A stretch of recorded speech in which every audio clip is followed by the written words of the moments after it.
Hello guys, welcome back to Simple Living. Today I am going over how I plan my garden for the 2025 season.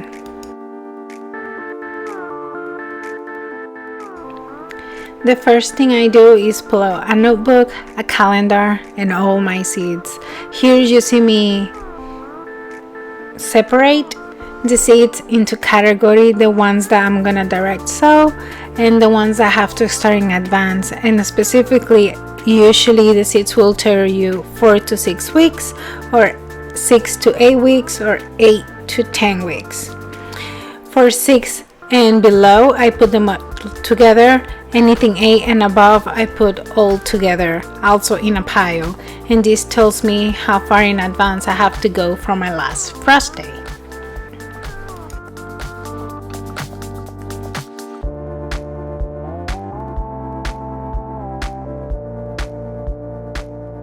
One thing you want to do is Google your city or the city closest to you and look out the average last frost day. For me, being in the Pennsylvania, Pittsburgh area, it's around May 15. So what I do after that is from May 15, I count how many weeks back I need to. I plan on planting all my winter crops 6 weeks before my last frost, which as we can see ends up being around April 10th. And then from April 10 I'll be counting back how many weeks I need depending on the crops. For example, onions tend to be the farthest, which I recommend them to start 10 to 12 weeks in advance. So in this case, I'll actually be starting these seeds rather shortly, because today is February 6th. As I am right in the schedule, I should put it down in February 13 as my start day for the winter crops.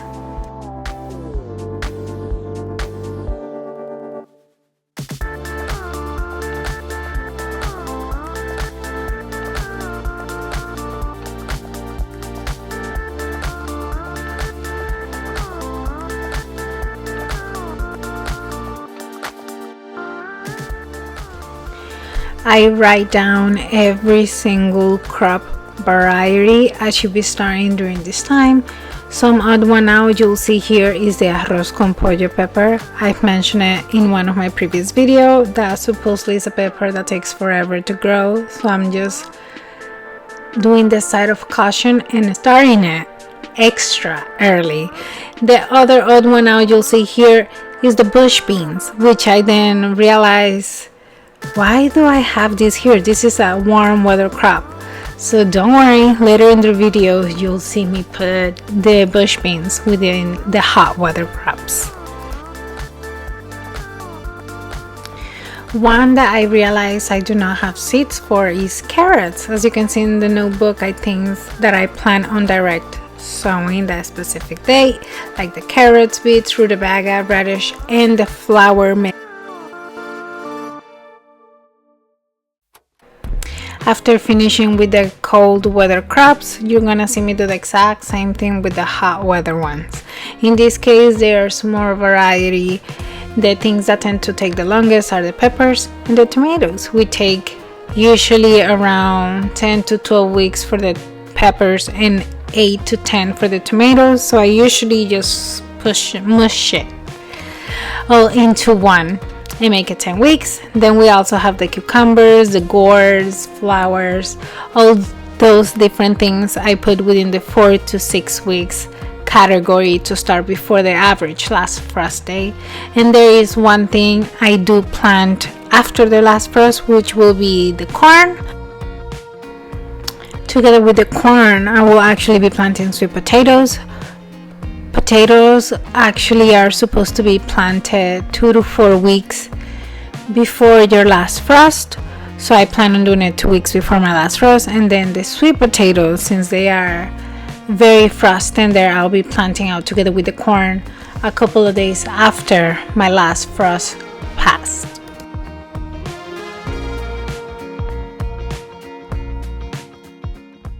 You can just see me going in my calendar, counting back and forth how many weeks from the last frost day, going back to plant or start indoors the tomatoes and the oregano, which I believe I'm gonna be doing 8 weeks in advance. This part might be a little confusing, but the succession sowing part, which I plan on succession sowing my determinate tomatoes and onions, I count from the day I transplant them how many days they need to maturity. In this case, for example, one of my determinate tomatoes needs 80 days to maturity. I count those 80 days from the day of transplant, so I know when to pull them out and when to plant the second round of tomatoes. With that said, I also calculate from that day I'm gonna pull the tomatoes. I usually give it 2 days, so I plant the new ones. From that planting, I count back 8 weeks, so I know when to start indoor my second round of tomatoes and onions. It might seem a little redundant, the fact that you see me writing it on a notebook and a calendar. I just have my ways. I like to reiterate things to myself because the calendar is gonna be on my desk, the sheet is gonna be in the fridge, and you better believe I am gonna put alarms on my phone as well.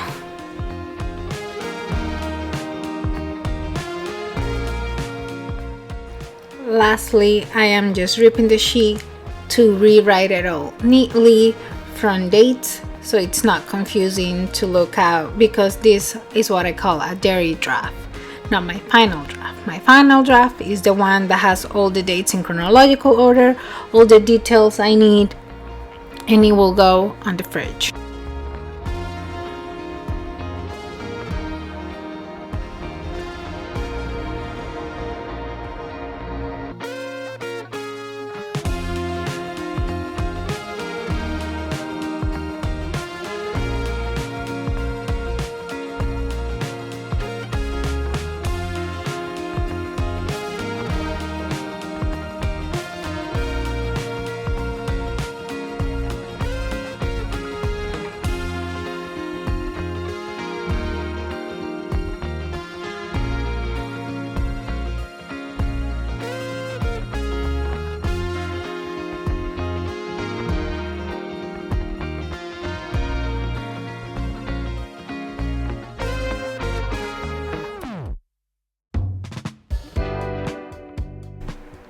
Now I'm showing you my planning for the garden outside, in ground, in my raised garden beds or my green stock gardens, which I have 6 raised garden beds, 6 green stock gardens, and I, as of right now, 9 by 12 feet in ground garden space, which is probably gonna grow because my chickens clear more yard space by the day.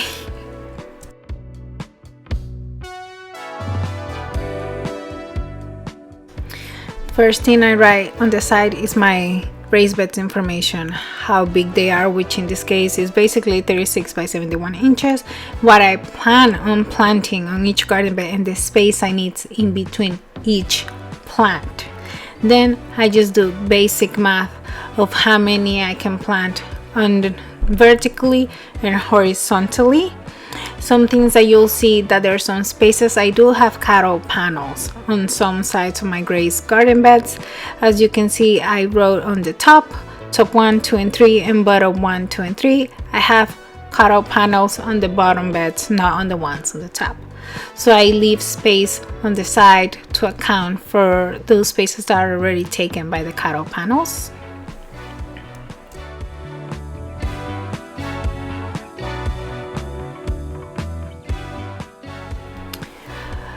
Counting how many plants I can put inside each garden beds also helps me stay organized indoors, so I start as many plants as I am gonna be needing.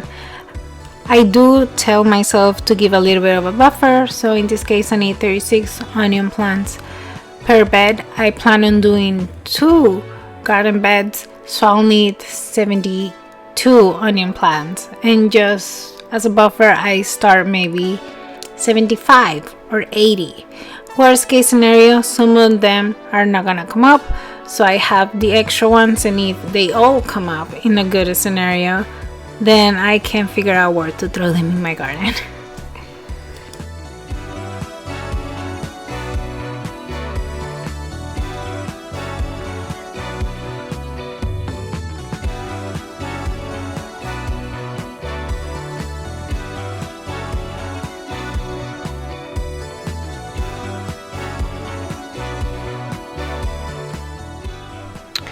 Going over for my summer garden, same thing on the side, the spaces I need and how big is the bed.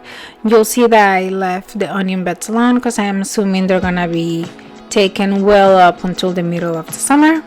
In this case, instead of mark, I just wrote out what I plan on planting. The ones that you see across two garden beds are my trellises, in which I plan on putting the round picante, the Armenian cucumbers, loofahs, regular cucumbers, and long beans. I do plan on putting two, one on each side of the cattle panel if possible. I might not be able to. I do not have that big of a garden space, but I do have a lot of in-ground space. If anything were to go wrong, I just think of myself, just throw it in the ground and see what happens. You will see that I put flowers in between the cattle panel spaces. There's a little bit of space, so I think of myself, this is the best place to put flowers. Lastly, going into the in-ground garden, as of right now, is a 12 by 9 foot space. I put it in inches, so I know how many inches I need in between each thing I plan on planting. I do plan on leaving 2 feet in between each row. Is 12 feet vertically and 9 feet horizontally. Give or take, there is more or less space. I'm just planting this in comparison to my chicken coop that is mobile, because my chicken coop is 3 feet by 12 feet, so every single time I move it I get more space. We just recently moved the chicken one more time, so I have another 3 by 12 in-ground space I'm able to use to plant. Now that is the space I plan on putting all my wildflowers at. As I'm editing this video, I realized I forgot to talk about my green stump garden, but most of them I already planted except two. I planted garlic on all of them, so they were planted last fall, and this season I plan on putting strawberries in the two new ones I got this past Christmas season thanks to my husband. Well, this is it. This is how I plan my garden season. Nothing fancy, just pen and paper and my iPad, which I already have. Please let me know what you think, and let me know how do you plant your garden.